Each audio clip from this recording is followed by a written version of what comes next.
guys, and welcome to my interview. So, how did MENSPIRE begin? One of the most recognizable brands in the world of barbering. So let me tell you, I started cutting hair when I was 15 years old, and I was extremely inspired by football players that had really cool hairstyles. And this led to an obsession with hair, and then also led to a frustration about not being able to get my hair cut the way I wanted to by barbers. And I couldn't figure it out. Going to the barber shop and getting a haircut, but it wasn't what I wanted, it used to really annoy me. So I started looking into hairstyles, I started looking at cutting the hair itself, and eventually I started cutting my own hair. And my friends noticed how I was growing my hairstyle into a particular shape, and my friends asked me, where did you get your hair cut? And I would lie to them and I would say that actually I'd done it myself. So I started cutting my friend's hair, and I really found a kind of natural flair for cutting hair. And this was the start of my journey about when I started cutting hair. Now, as I became older, I had no interest in opening a salon. I was very happy sort of just working on my skill, working in the barber shop, and trying to do competitions. And eventually I come to the idea that I was doing a lot of hair now, doing 60, 70, 80 haircuts a week. And it got to a point where I started to think, if I somehow get injured, I'm not going to be able to work.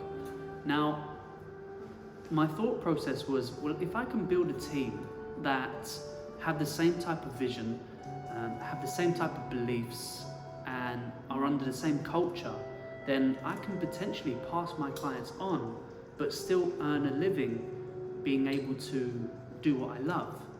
Now, that was the first instance where I thought, actually, I'm going to need a salon one time. And eventually I got back in touch with my business partner, who was my friend at school, or we was, at the same school.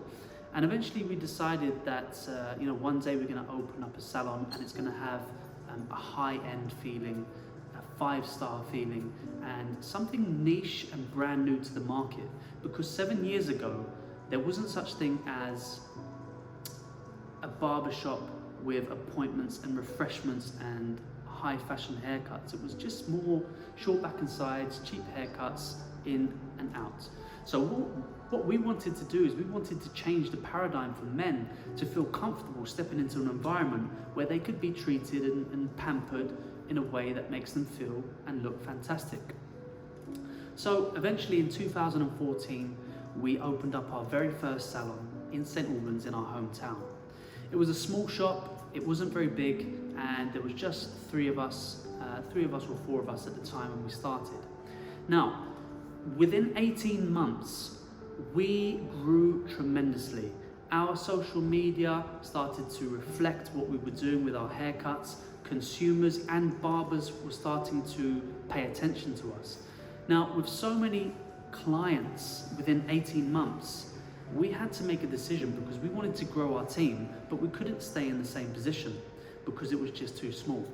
So eventually we decided to move out and move on, and we moved on to a place that was twice the size and built the team double the size. And that was our first stage of, taking a risk and being uncomfortable that allowed us growth. Because we had a small rent, and then we had triple the rent. So we were really risking, our financial stability in order to grow as a company and as a brand.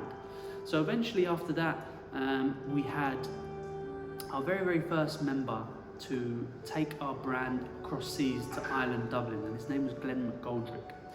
Now, he was working with us for 2 years in St. Albans, came over to England from Ireland, and wanted to learn our system, our method, our way of business, and actually take it back to Dublin.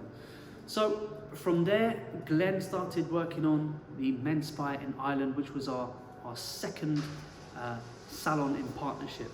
And from there to 2021, we now have 19 salons and 3 academies. So that's just a very short journey, but the moral and the message of this journey is that if you believe in something, then you can achieve it. And the way to do that is by surrounding yourself with people that are aligned in the same system of beliefs that want to progress.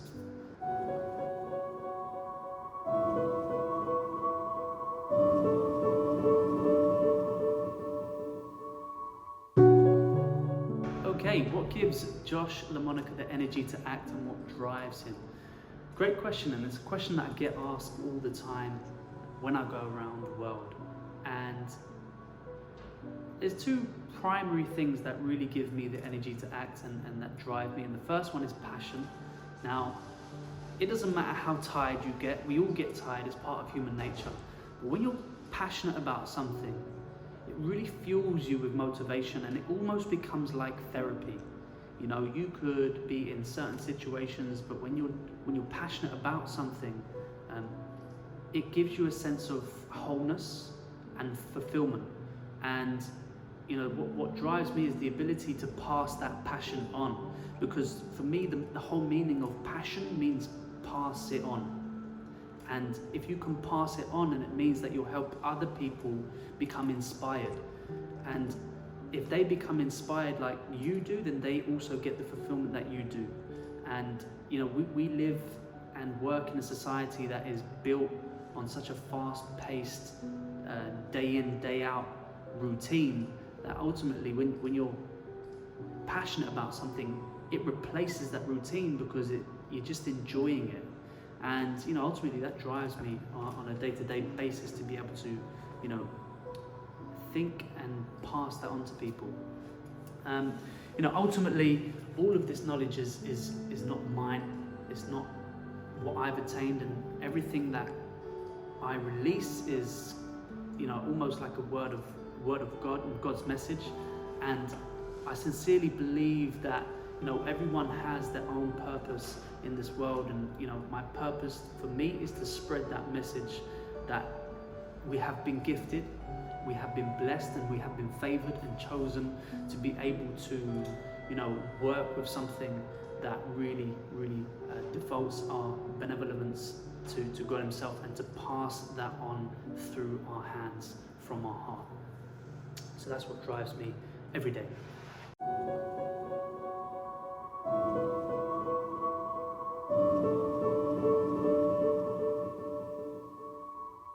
So the development of our academy over the next 5 years, where do I see it? Well, let's have a look at the past 5 years, let's have a look at now, and let's also look into the next 5 years. So over the last 5 years, we have been running an academy, and we've seen, you know, a tremendous growth. So if we take it back 5 years ago, we had no academy, and we were simply traveling up and down the country in the UK. Eventually we decided to open up a space in the UK where people could come to us. Now eventually, this was 2016, by 2018 we kind of realized that we kind of needed to do something bigger and better to kind of credit ourselves for the fact that people were coming from all over the world to visit us to endure our education. So eventually we moved over to a big premises with a studio, an amazing floor space, and this was in 2019. Now we have the complete prototype for what we want to do around the world. We're going to continue to, you know, start spreading our message and our love and our philosophy into new countries. Now we have since opened up in Dublin, Ireland with an academy, and just this year, 2021, we're also opening up an academy in the USA.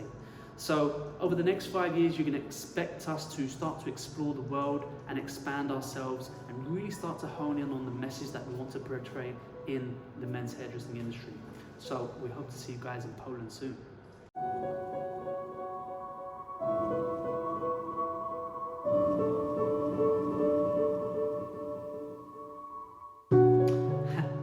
How has the virus affected our work? Well, I think it's affected just about anything and everyone in many ways. Of course, there are pros and cons with, you know, what's happened. We have been shut down and we have been prevented from doing what we love. However, it doesn't stop there. When you are stopped from doing what you love, you find a way, you become resilient, and you move towards that. And that's exactly what we've done working with online education. It was always a dream of ours to work with online education. However, this pandemic has really forced us to channel in on the online education. And it's great for us because, you know, we are so used to traveling the world. It's enabled us to actually have a rest from doing all the traveling, you know, and actually it's enabled us to hit the masses and hit a larger group and society of the world, because there are many people that still, even if we come to their country, they still can't see us, and we can't see them, you know. However, if they're sitting behind their screen at home, it's very, very easy for them to actually lock into us because we're accessible to the whole world.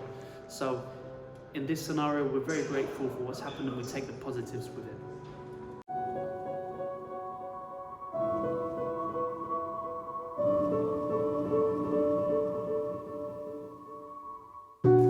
What are the four most important things in Josh's life? And it's quite an easy one. Number one is God, first and foremost. Second, of course, your family. Number three, food and exercise. Number four, and then hair, in that order.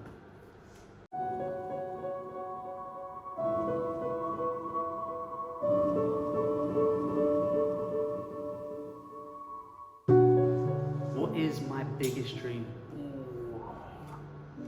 I need some more time to think on this one. I would say that I've certainly hit many of my dreams, based upon being a younger guy, looking in on the hair industry at, you know, my ambition, my dream, my goal. And I can certainly say that, you know, traveling the world, being on stages, teaching people, I've certainly accomplished those dreams. The biggest dream for me in entirety, of course, no doubt, just like anyone else, is going to be happiness. And how we attain that is you know, it's not just through hair, you know, from life in general, and having a steady balance, which is again something that I strive to yearn for.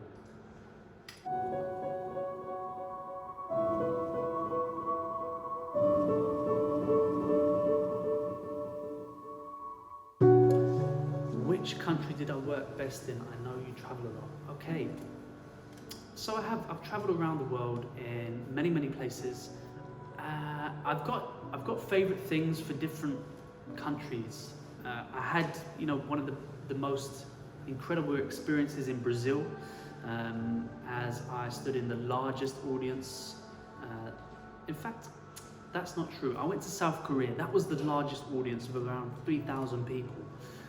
But certainly when I went to Brazil, it was about 1,800 people, and that was the most phenomenal experience that I've ever had working on stage, just because of the sheer noise, the volume, the passion, the energy that I had experienced during that time was certainly incredible. What else can I say? I've been to so many countries that have beautiful, just beautiful cities and beautiful people. But if we're talking about experiences, I would say Brazil has been a phenomenal one.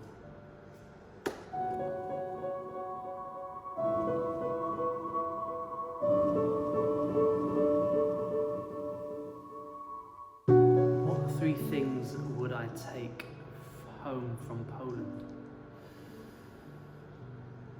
I'm not sure if I should answer that. Let me think.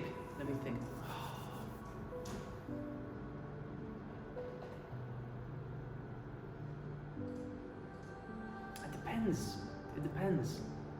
Like, whenever I've been to Poland, I've had great energy, and you know, I don't know if that's something that you can physically take back, but memories would be the main thing that I would bring back. Some very positive memories.